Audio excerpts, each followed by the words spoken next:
विद्यार्थियों नमस्कार। आप जुड़े हुए हैं आपके अपने YouTube प्लेटफॉर्म जिसका नाम है केमिस्ट्री बाय डी शर्मा और हम जुड़े हुए हैं आपके अपने YouTube प्लेटफॉर्म पर।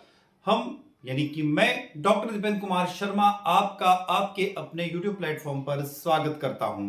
विद्यार्थियों, इस वीडियो लेक्चर के माध्यम से हम डिस्कस करने वाले मध्य प्रदेश के कॉलेजों में पढ़ने वाले बीएससी प्रथम वर्ष के विद्यार्थियों के लिए मेजर केमिस्ट्री का तीसरा पेपर। तो यदि विद्यार्थियों आप मध्य प्रदेश के कॉलेजों में पढ़ रहे हैं, बीएससी कर रहे हैं और बीएससी के प्रथम वर्ष में अध्ययनरत हैं और आपने केमिस्ट्री को मेजर विषय के रूप में चुना है, तो मेजर केमिस्ट्री का तीसरा पेपर जिसका नाम है basic physical organic and nuclear chemistry, बुनियादी भौतिक कार्बनिक और परमाणु रसायन विज्ञान या रसायन शास्त्र, इस पेपर यानी थर्ड पेपर के महत्वपूर्ण प्रश्नों को इस वीडियो लेक्चर के माध्यम से हम डिस्कस करेंगे, हिंदी और इंग्लिश दोनों लैंग्वेज में बैक टू बैक। विद्यार्थियों, एक खास बात और इस वीडियो की यह है कि आपकी मेजर केमिस्ट्री का जो तीसरा पेपर है उसकी कुल मिलाकर 5 यूनिट है और पांचों यूनिट के अच्छे से प्रश्न, महत्वपूर्ण प्रश्न जिनको हम इस वीडियो के माध्यम से डिस्कस करने वाले, क्योंकि यह प्रश्न यदि आप पढ़ते हैं, याद करते हैं, समझते हैं तो डेफिनेटली आपकी वार्षिक परीक्षा यानी कि एनुअल एग्जाम में आपको मदद मिलेगी। विद्यार्थियों, देर ना करते हुए हम चलते हैं हमारी यात्रा की तरफ। उससे पहले हमेशा की तरह आपसे अनुरोध है कि वीडियो लेक्चर अच्छा लगता है तो वीडियो को लाइक अवश्य कीजिएगा, आपके क्लासमेट तक, आपके साथियों तक, आपके दोस्तों तक इस वीडियो को शेयर अवश्य कीजिएगा, कमेंट बॉक्स में कमेंट कर जरूर दीजिएगा। और अभी तक आपने आपके अपने चैनल यानी केमिस्ट्री बाय डी शर्मा को सब्सक्राइब नहीं किया है तो सब्सक्राइब अवश्य कर लीजिए, जिससे हमें एक मोटिवेशन मिलता रहे और हम आपके साथ बने रहें। तो बात करते हैं यहां पर बीएससी फर्स्ट ईयर, बीएससी प्रथम वर्ष, chemistry major paper third, basic physical organic and nuclear chemistry, Madhya Pradesh के कॉलेजों में पढ़ने वाले विद्यार्थियों के लिए according to new education policy for season 2025-26 and onward, यानी सत्र 2025-26 और आगे आने वाले सत्रों के लिए। यूनिट फर्स्ट स्क्रीन पर आपके सामने दिखाई दे रही, जिसका नाम है पूर्व वैदिक और वैदिक काल में रसायन विज्ञान का भारतीय पारंपरिक ज्ञान, भारतीय traditional knowledge of chemistry in pre वैदिक एंड वैदिक पीरियड। इसमें वन बाय वन क्वेश्चंस देखते हैं। पहला प्रश्न, ऋग्वेद के उन सूक्तों की व्याख्या कीजिए जो पदार्थ की प्रकृति, अग्नि के गुणों और सोमरस के शोधन की प्रक्रिया का वर्णन करते हैं। Explain the humus of the Rigveda that describe the nature of matter and properties of fire and the process of purification of सोमरसम। दूसरा प्रश्न आपको पढ़ना होगा, ऋग्वेद आधुनिक रसायन विज्ञान के सिद्धांतों से किस प्रकार मेल खाता है? How does the Rigveda match the principle of modern chemistry. तीसरा प्रश्न है, न्याय, वैशेषिक और सांख्य दर्शन के अनुसार पदार्थ के वर्गीकरण की तुलना कीजिए। Compare the classification of matter according to Nyaya, Vaisheshika and Sankhya philosophy. चौथा प्रश्न है, कणाद के परमाणुवाद यानी एटॉमिज्म की आधुनिक परमाणु सिद्धांत के परिप्रेक्ष्य में समीक्षा कीजिए। Review Kanad atomism in the context of modern atomic theory. पांचवा प्रश्न है, योग और वेदांत दर्शन के अनुसार पंच महाभूतों जैसे पृथ्वी, जल, अग्नि, वायु और आकाश की कल्पना और उनके रासायनिक गुणों के अंतर संबंध पर प्रकाश डालिए। Illustrate the concept of the panch mahabhut earth, water, fire, air and space and the interrelationship between their chemical property according to yoga and Vedanta दर्शन। सिक्स्थ क्वेश्चन है, सिद्ध नागार्जुन द्वारा रचित रस रत्नाकर में वर्णित धातुओं के रूपांतरण और पारे के महत्व पर एक विस्तृत लेख लिखिए। Write detail article on the importance of alchemy and mercury as described in the Rasa Ratnakara bye सिद्ध नागार्जुन। सातवां प्रश्न है, रसारणव ग्रंथ के आधार पर स्पष्ट कीजिए कि प्राचीन रसायनज्ञों ने किस प्रकार हानिकारक पदार्थों जैसे विष को औषधीय गुणों वाले रामबाण में परिवर्तित करने की तकनीक विस्तृत की थी या विकसित की थी। आठवां, रस रत्न समुच्चय और रसेंद्र चूड़ामणि के आधार पर उस काल की प्रयोगशाला व्यवस्था और औषधीय रसायन विज्ञान के योगदान का वर्णन कीजिए। 9वां प्रश्न है प्राचीन भारत में तांबे, लोहे और सोने के निष्कर्षण की विधियों का वर्णन कीजिए। 10वां प्रश्न है वुड्स स्टील की विशेषताओं पर विशेष टिप्पणी लिखिए। 11वां प्रश्न है निम्नलिखित यंत्रों की संरचना, कार्यविधि और उनके रासायनिक अनुप्रयोग को सचित्र समझाइए। डोला यंत्र, गर्भ यंत्र और हंसपाक यंत्र। 12वां प्रश्न है पारा यानी कि मरकरी, स्वर्ण यानी कि गोल्ड के शुद्धिकरण की प्राचीन भारतीय प्रक्रियाओं जैसे अष्टदश संस्कार का विस्तृत विवरण दीजिए। प्रश्न क्रमांक 13 दिल्ली के लौह स्तंभ यानी आयरन पिलर और धार के लौह स्तंभ की रासायनिक संरचना का विश्लेषण करें। 14वां प्रश्न दिल्ली के लौह स्तंभ यानी आयरन पिलर और धार के लौह स्तंभ के हजारों वर्षों तक जंग न लगने के पीछे वैज्ञानिक कारणों पर एक शोध रिपोर्ट तैयार करें। 15वां प्रश्न तुलसी, नीम, आंवला और हल्दी में मौजूद सक्रिय रासायनिक घटकों यानी एक्टिव इंग्रेडिएंट्स के नाम बताइए। प्राचीन आसवन विधि और आधुनिक विधि में क्या समानताएं हैं। विद्यार्थी 15 प्रश्न हमने देखे यहां पर पहली यूनिट में। अब हम चलते यूनिट नंबर 2 की तरफ जिसका नाम है उष्मागतिकी यानी कि थर्मोडायनामिक्स। अब उष्मागतिकी यानी थर्मोडायनामिक्स के क्वेश्चन को इस वीडियो लेक्चर के माध्यम से हम देख रहे हैं। यूनिट नंबर 2 मेजर केमिस्ट्री का कौन सा पेपर है? तीसरा पेपर है। तो यहां पर दिया हुआ उष्मागतिकी तंत्र यानी कि सिस्टम और परिवेश यानी सराउंडिंग को परिभाषित कीजिए। खुले तंत्र, बंद तंत्र और विलगित तंत्रों के बीच में उदाहरण से अंतर स्पष्ट कीजिए। ओपन सिस्टम, क्लोज सिस्टम और आइसोलेटेड सिस्टम क्या होते हैं और इसके एग्जांपल दीजिए। दूसरा प्रश्न इंटेंसिव प्रॉपर्टी और एक्सटेंसिव प्रॉपर्टी से आप क्या समझते हो, यानी गहन गुण और विस्तृत गुण को समझाइए। तीसरा प्रश्न अवस्था फलन और पद फलन में विभेद कीजिए। State function and path function में आपको डिस्टिंग्विश करना है। चौथा स्पष्ट कीजिए कि आंतरिक ऊर्जा एक अवस्था फलन है जबकि कार्य और ऊष्मा पथ फलन है। Explain that internal energy is state function but work and heat our path function.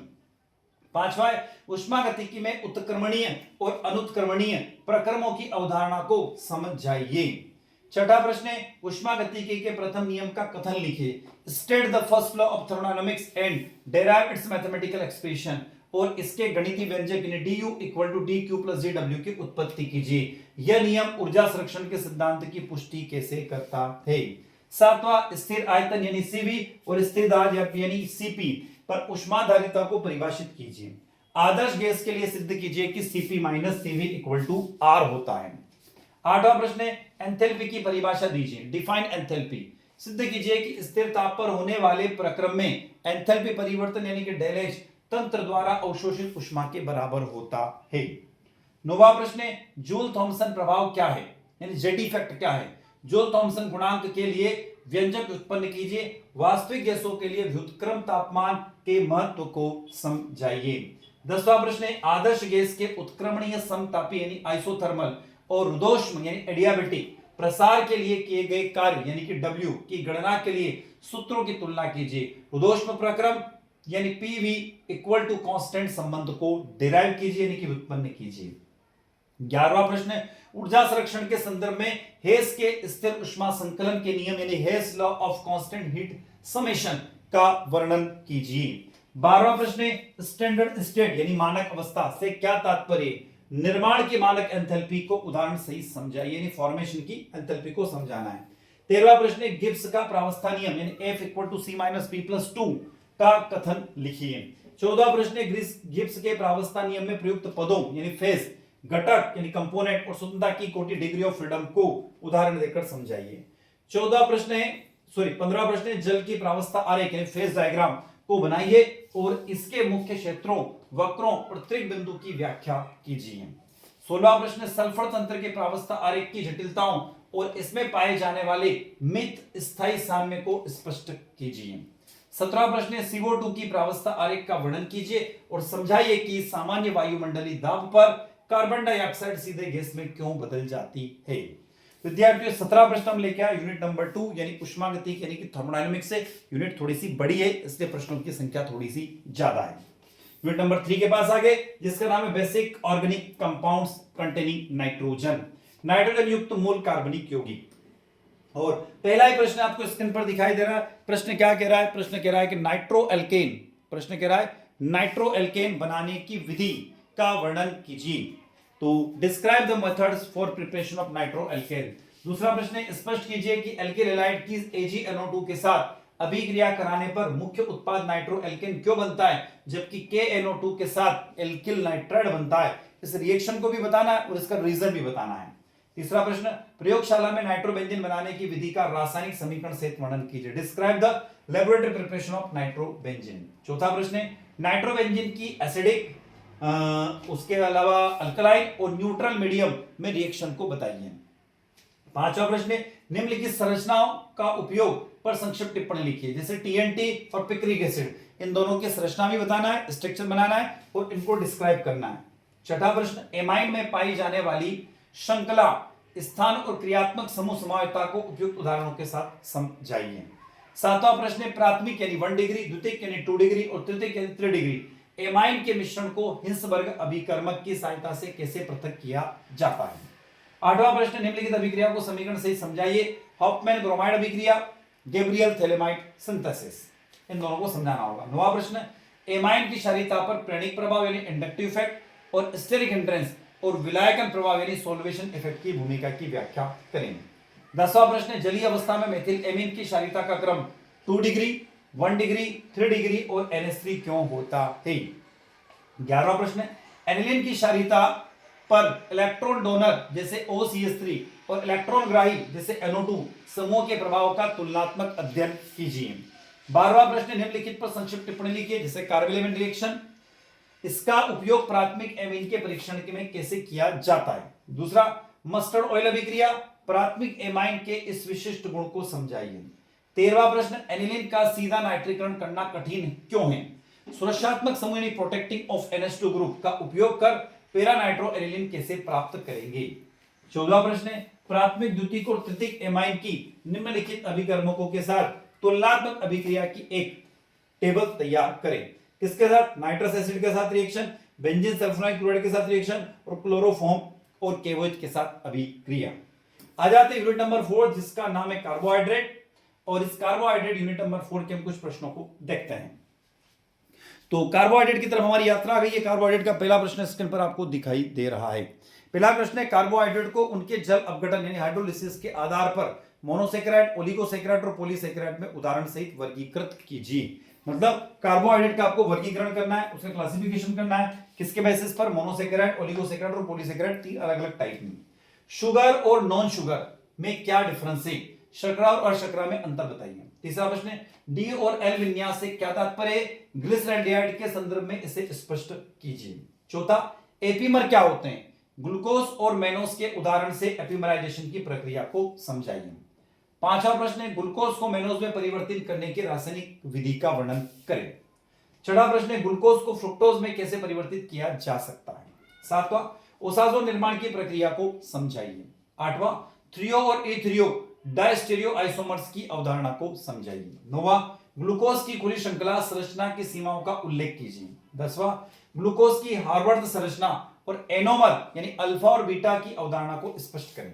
11वां प्रश्न, ग्लूकोज के विशिष्ट गुणन में होने वाले स्वतः परिवर्तन की व्याख्या कीजिए और इसकी क्रियाविधि लिखिए। तो उसका म्यूटर रोटेशन आपको बताना है। ग्लूकोज में एक एल्डिहाइड समूह और 5 हाइड्रोक्सिल समूह की उपस्थिति की पुष्टि करने वाली रासायनिक अभिक्रिया को लिखें। 13वां प्रश्न, फ्रुक्टोज की फ्यूरेनोस संरचना का वर्णन करें। 14वां प्रश्न, राइबोज और डीऑक्सीराइबोज की संरचनाओं की तुलना कीजिए। 15वां, डीएनए की स्थिरता में डीऑक्सीराइबोज के महत्व पर प्रकाश डालिए। 16वां, माल्टोज और लैक्टोज की संरचना समझाइए। इनमें कौन सा ग्लाइकोसिडिक लिंकेज पाया जाता है? C1C4, ध्यान रखना। माल्टोज और लैक्टोज क्या है? ये अपचायी शर्करा यानी रिड्यूसिंग शुगर है, कारण सहित स्पष्ट करें। 18वां प्रश्न, स्टार्च के 2 घटक एमाइलेज और एमाइलोपेक्टिन में अंतर स्पष्ट करें। 19वां, सेल्यूलोज की संरचना का वर्णन कीजिए। मनुष्य सेल्यूलोज का पाचन नहीं कर पाता है, ऐसा क्यों? 20वां, ग्लूकोज की चक्रीय संरचना को समझाइए। यूनिट थोड़ी सी बड़ी है इसलिए हमने प्रश्नों की संख्या थोड़ी सी ज्यादा रखी है। लास्ट यूनिट, यूनिट नंबर 5 जिसका नाम है न्यूक्लियर केमिस्ट्री यानी नाभिक रसायन विज्ञान। पहला प्रश्न है, न्यूक्लियॉन से क्या तात्पर्य? किसी न्यूक्लियोटाइड के मानक प्रतिनिधित्व को समझाते हुए परमाणु क्रमांक और द्रव्यमान संख्या के महत्व पर प्रकाश डाली। What is mean by the nucleons, explain the standard representations of A nucleotides and highlights the importance of atomic number and mass number. दूसरा, निम्नलिखित को उदाहरण से परिभाषित कीजिए। आइसोटॉप यानी समस्थानिक, आइसोबार यानी संभारिक, आइसोटोन यानी समन्यूट्रॉनिक और आइसोमर मतलब न्यूक्लियर नाभिक के समावेश, न्यूक्लियर आइसोमर्स। इन चारों को समझाना है। तीसरा प्रश्न, नाभिक की स्थिरता निर्धारित करने में न्यूट्रॉन प्रोटॉन यानी N/P अनुपात की भूमिका की व्याख्या कीजिए। चौथा प्रश्न, स्थिरता की पट्टी यानी स्टेबिलिटी बेल्ट का आरेख बनाकर समझाइए कि अस्थिर नाभिक स्थिरता प्राप्त करने के लिए किस प्रकार की क्षय का सहारा लेता है। पांचवा प्रश्न, द्रव्यमान क्षति यानी मास डिफेक्ट और प्रति न्यूक्लियॉन्स बंधन ऊर्जा की अवधारणा को समझाइए। Explain the concept of mass defect and binding energy पर न्यूक्लियॉन्स। छठा, बंधन ऊर्जा वक्र के आधार पर नाभिक के विखंडन और नाभिक के संलयन की संभावना की विवेचना कीजिए। सातवां, रेडियोधर्मिता की खोज का संक्षिप्त इतिहास बताते हुए प्राकृतिक और कृत्रिम रेडियोधर्मिता के बीच में अंतर स्पष्ट कीजिए। आठवां, फजांस विस्थापन नियम यानी group displacement law of Fajans की व्याख्या कीजिए। नौवां प्रश्न, अल्फा और बीटा कणों के उत्सर्जन से आवर्त सारणी में तत्व के स्थान पर क्या प्रभाव पड़ता है। 10वां प्रश्न, रेडियोधर्मी विघटन के लिए गतिक समीकरण यानी n equal to n not e minus alpha T sorry lambda T व्युत्पन्न कीजिए। 11वां प्रश्न, अर्ध आयु काल T1/2 और औसत आयु यानी टॉ के बीच में संबंध स्थापित कीजिए। 12वां प्रश्न, U235 के विखंडन की श्रृंखला अभिक्रिया यानी कि चेन रिएक्शन और क्रांतिक द्रव्यमान क्रिटिकल मास को समझाइए। आगे चलते 13वां प्रश्न, तारों में ऊर्जा उत्पादन की प्रक्रिया जैसे प्रोटॉन चक्र का वर्णन कीजिए। पृथ्वी पर इसे नियंत्रित करना कठिन क्यों है। 14वां प्रश्न, स्पेलेशन अभिक्रिया से आप क्या समझते हो, यह सामान्य नाभिक की विखंडन से किस प्रकार अलग है। 15वां, साइक्लोट्रॉन और परमाणु रिएक्टर द्वारा कृत्रिम रेडियो आइसोटोप बनाने की विधियों का संक्षिप्त में वर्णन कीजिए।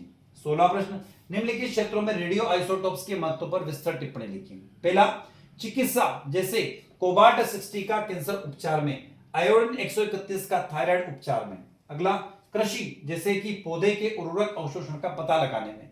पुरातत्व रेडियो कार्बन डेटिंग विधि द्वारा जीवाश्म की आयु का पता लगाने में। और उद्योग यानी कि पाइपलाइनों में रिसाव का पता लगाने में भी रेडियोधर्मिता का उपयोग होता है। तो इन चारों उदाहरण के द्वारा भी आपको समझाना होगा। तो विद्यार्थियों, आप जुड़े हुए थे आपके अपने YouTube प्लेटफॉर्म जिसका नाम है केमिस्ट्री बाय डी शर्मा और मैं डॉक्टर दीपन कुमार शर्मा अभी तक आपके साथ जुड़ा हुआ था। विद्यार्थियों, यदि वीडियो लेक्चर अच्छा लगता है तो लाइक अवश्य कीजिएगा, आपके क्लासमेट तक वीडियो को शेयर कीजिए, कमेंट बॉक्स में कमेंट जरूर दीजिएगा और चैनल को सब्सक्राइब अवश्य कीजिए जिससे हमें मोटिवेशन मिलता रहे और आपको हमारे लेटेस्ट नोटिफिकेशन मिलते रहे। तो विद्यार्थियों, मैं डॉक्टर दीपन कुमार शर्मा इसी के साथ आपसे विदा लेता हूं। नए वीडियो के साथ पुनः आपसे मुलाकात होगी, तब तक जय हिंद जय भारत।